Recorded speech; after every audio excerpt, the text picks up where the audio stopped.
Hey everyone, I'm Josh Waggoner. Welcome to RE3 Real Estate in 3 Minutes. Today we have a very special episode.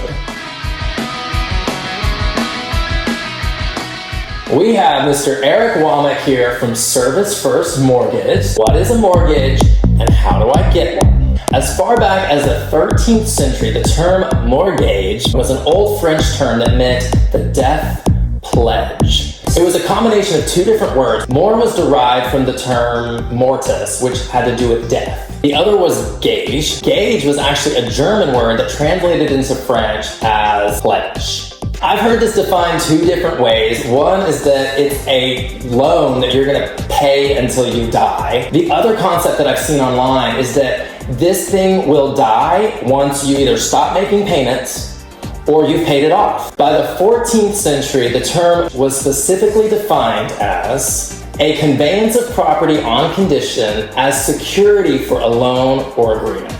Basically, you've got to borrow money if you don't have all the money to buy the home. So let's say you don't have all the cash. Well, great, that's where the mortgage comes in. But it doesn't mean you're gonna own that house till you die, and it doesn't mean it's gonna kill you to get the mortgage. It literally just means that you're gonna be able to take money from someone else and borrow it. You're gonna pay it back with interest. But Josh, it's a 30-year note. How many people do you know have stayed in their home for 30 years?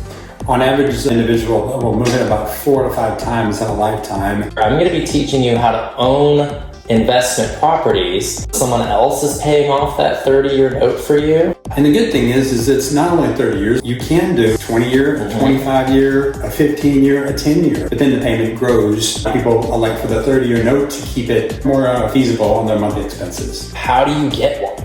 The old school way is over the phone, on their cell phone. No one wants to meet anymore. Online is so easy. So they can apply online, they could call you, or they could meet in person. Then what? So we're gonna look at your income, your assets, your credits. We're gonna have to figure out what you qualify for. The last thing we want to do is to put a borrower into a home they can't afford. What is DTI? We want to make sure your house payment is no more than 28 to 32% of your gross monthly income. How can we define that? The net income is what you live on. Oh, the after tax. But we get to qualify you on your gross before taxes. So that's in their favor. It is very much in your favor. Look on your pay stub. It says gross, and then on the bottom part of your pay stub, it shows your deductions. Looking for before deduction. For self-employed people, it's more complex. The majority of buyers, we're just looking for 30 days pay stubs and your last 2 years of W-2s.